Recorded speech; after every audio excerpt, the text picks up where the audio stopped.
গত ১১-১২ দিনের বিধ্বংসী যুদ্ধ শুরু হয়েছিল ইরানে ইসরায়েলের হামলার মাধ্যমে।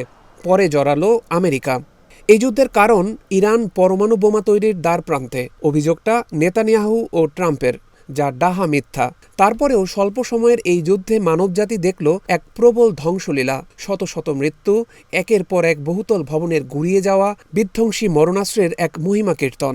এক আমেরিকা B-2 স্টেলথ বোমারু বিমানের শৌর্য বা ধ্বংসলীলা চালানোর ক্ষমতা যেভাবে মূলধারার সংবাদ মাধ্যম এবং সামাজিক যোগাযোগ মাধ্যম মানুষকে গিলিয়েছে, তাতে মানব সন্তানের জন্য অন্য কোনো শত্রুর প্রয়োজন আছে বলে মনে হয় না। বিশ্ব নিয়ন্ত্রণের এই খেলায় আত্মসংহারের এমন নির্লজ্জ প্রদর্শনী বোধহয় সামান্য কয়েকজন অতি নির্বোধের পক্ষেই চালানো সম্ভব। বিশ্বের শ্রেষ্ঠ পরাশক্তি আমেরিকার মহামহিম প্রেসিডেন্ট ডোনাল্ড ট্রাম্প জানিয়েছেন, যুদ্ধ থামছে। স্থায়ী যুদ্ধবিরতিতে রাজি আমেরিকা, ইসরায়েল ও ইরান। এ ব্যাপারে আমেরিকা ও ইসরায়েলের সম্মতি পাওয়া গেলেও ইরান সরকারিভাবে কোনো যুদ্ধবিরতির কথা এখনও বলেনি, তবে বলবে বলেই ধরে নেওয়া যায়। তাহলে যুদ্ধের আসল অর্জন কি? জয় কার? ইরান, আমেরিকা না ইসরায়েলের? তৃতীয় বিশ্বযুদ্ধ। পরমাণু বোমার বাস্তব পরীক্ষা ও দ্বিতীয় বিশ্বযুদ্ধ শেষ হওয়ার পর বিশ্ববিখ্যাত বিজ্ঞানী অ্যালবার্ট আইনস্টাইনের কাছে জানতে চাওয়া হয়েছিল তৃতীয় বিশ্বযুদ্ধ কেমন হবে। তিনি বলেছিলেন, তৃতীয় বিশ্বযুদ্ধ কেমন হবে জানি না, তবে চতুর্থ বিশ্বযুদ্ধ মানুষ ইট পাটকেল আর লাঠিসোঁটা নিয়েই লড়বে। সেদিক দিয়ে অবশ্য গোটা মানবজাতির নিশ্চিহ্ন হওয়ার হাত থেকে আপাতত রেহাই মিলেছে। এটাই কি স্বস্তির? এ বিষয়ে নিউ ইয়র্ক টাইমসে একটি বিশ্লেষণ লিখেছেন ফারনাজ ফাসিহি। তিনি পত্রিকাটির জাতিসংঘের ব্যুরো প্রধান, ফলে গোটা বিশ্বের খবরাখবর রাখেন। তিনি বলেছেন, কোনো ক্ষেপণাস্ত্র ছোড়ার আগেও ইরান একটি পথ খুঁজছিল। গত সোমবার সকালে ইরানের সুপ্রিম ন্যাশনাল সিকিউরিটি কাউন্সিল আমেরিকার বিরুদ্ধে পাল্টা হামলার বিষয়ে আলোচনার জন্য একটি জরুরি বৈঠক করে। কারণ গত শুক্রবার আমেরিকানরা ইরানের 3টি প্রধান পারমাণবিক স্থাপনায় বোমা হামলা চালিয়েছে, যা ইরানের সামরিক নেতৃত্ব এবং অবকাঠামোর জন্য মারাত্মক ক্ষতির কারণ হয়ে ওঠে। ইরানের মুখ রক্ষা করার দরকার ছিল, তাই দেশটির সর্বোচ্চ ধর্মীয় নেতা আয়াতুল্লাহ আলী খামেনি পাল্টা হামলার নির্দেশ পাঠিয়েছিলেন। কিন্তু আয়াতুল্লাহ নির্দেশ দিয়েছিলেন হামলাগুলো যেন সীমাবদ্ধ থাকে। আমেরিকার সাথে সর্বাত্মক যুদ্ধ এড়াতে চেয়েছিল ইরান। তাই ইরানের বিপ্লবী গার্ডস কর্পস কাতারে অবস্থিত মার্কিন বিমান ঘাঁটি বেছে নেয়। এর পেছনে দুটি কারণ। এক, এটি এ অঞ্চলের বৃহত্তম আমেরিকান সামরিক ঘাঁটি। দুই, এই ঘাঁটিটি সপ্তাহান্তে ইরানের পারমাণবিক স্থাপনায় আমেরিকান B-2 বোমারু বিমানের হামলার সমন্বয়ে জড়িত ছিল। কিন্তু কাতার ইরানের ঘনিষ্ঠ মিত্র হওয়ায় ইরানি কর্মকর্তারা হামলার সীমিত রাখতে চেয়েছিলেন। সে কারণে হামলার কয়েক ঘন্টা আগে ইরান মধ্যস্থতাকারীদের মাধ্যমে একটি হামলা আসন্ন বলে আগাম নোটিশ পাঠাতে শুরু করে। কাতার তার আকাশসীমা বন্ধ করে দেয় এবং আমেরিকানদের সতর্ক করা হয়।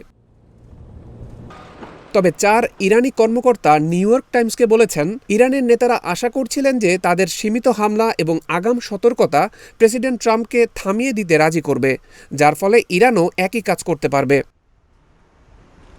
তারা এও আশা করেছিল যে ওয়াশিংটন ইসরায়েলকে ইরানের ওপর তার ব্যাপক বিমান হামলা বন্ধ করার জন্য চাপ দেবে, যা ইরানের পারমাণবিক কেন্দ্রগুলোতে আমেরিকান হামলার অনেক আগেই শুরু হয়েছিল এবং সোমবার রাতেও চলমান ছিল।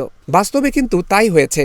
ইরানের এই কৌশলের কারণে দোহায় হামলার পরপরই প্রেসিডেন্ট ট্রাম্প বলেন, আমাদেরকে আগাম নোটিশ দেওয়ার জন্য ইরানকে ধন্যবাদ। এর ফলে কোনো হতাহত হয়নি। এর পরপরই ট্রাম্প ঘোষণা করেন, ইরান ও ইসরায়েলের মধ্যে একটি যুদ্ধবিরতি আসন্ন। পরের কয়েক ঘন্টার মধ্যে উভয় দেশ নিশ্চিত করে যে একটি যুদ্ধবিরতি চুক্তি হয়েছে। ইন্টারন্যাশনাল ক্রাইসিস গ্রুপের ইরান ডেস্কের পরিচালক আলী ভায়েজ বলেছেন, প্রতিটি পক্ষ এখন বিজয়ের একটি আখ্যান তৈরি করতে পেরেছে। একই সাথে এ অঞ্চল এবং তার বাইরের জন্য গুরুতর পরিণতিসহ একটি বৃহত্তর সংঘাতে জড়িয়ে পড়ার ঝুঁকিও এড়ানো গেছে। আলী ভায়েজ আরও বলেন, আমেরিকা বলতে পারে যে তারা ইরানের পারমাণবিক কর্মসূচিকে পিছিয়ে দিয়েছে। ইসরায়েল বলতে পারে যে আঞ্চলিক প্রতিপক্ষ ইরানকে তারা দুর্বল করতে পেরেছে। আর ইরান বলতে পারে যে তারা টিকে আছে এবং অনেক শক্তিশালী সামরিক শক্তির বিরুদ্ধে প্রতিরোধ গড়ে তুলেছে। ইরান বা ইসরায়েল এরপর কি করবে তা এখনও লাখ টাকার প্রশ্ন। যদিও এই অঞ্চলে আমেরিকান বাহিনীর ওপর ইরানের সীমিত আক্রমণ একটি গভীর সংঘাত এড়াতে হিসাব করেই করা হয়েছিল, তবে তার মানে এই নয় যে শত্রুতা শেষ হয়ে গেছে। পশ্চিমা কর্মকর্তারা স্বীকার করেছেন যে ইরানের পারমাণবিক স্থাপনায় আমেরিকান হামলা সত্ত্বেও তারা ইরানের ইউরেনিয়ামের মজুদের কি হয়েছে তা নিশ্চিত নন। ইরানের কি ইউরেনিয়াম আরও সমৃদ্ধ করার ক্ষমতা আছে? এই সংঘাতের পর ইরান সহ অনেক দেশই ভাবতে পারে পরাশক্তির দাপট এবং নৃশংসতা থেকে বাঁচতে পরমাণু বোমা এবং দূরপাল্লার ক্ষেপণাস্ত্রই একমাত্র বর্ম।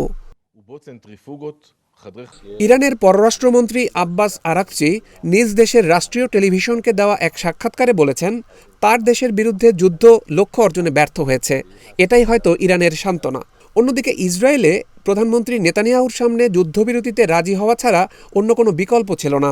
যুদ্ধ চালিয়ে গিয়ে দেশের ভেতরে বাইরে তিনি নিজেকে রক্ষা করতে পারতেন না, ফলে তিনিও যেন হাঁপ ছেড়ে বাঁচলেন। আর মহামহিম ডোনাল্ড ট্রাম্প ভারত পাকিস্তান যুদ্ধবিরতির ঘোষণা দেওয়ার পর ইসরায়েল ইরান যুদ্ধবিরতির সিদ্ধান্ত দিয়ে হয়তো নোবেলের আরও কাছে পৌঁছে গেলেন। তাহলে এই লড়াইয়ে কি সব পক্ষই জিতল আর হারল মানুষ?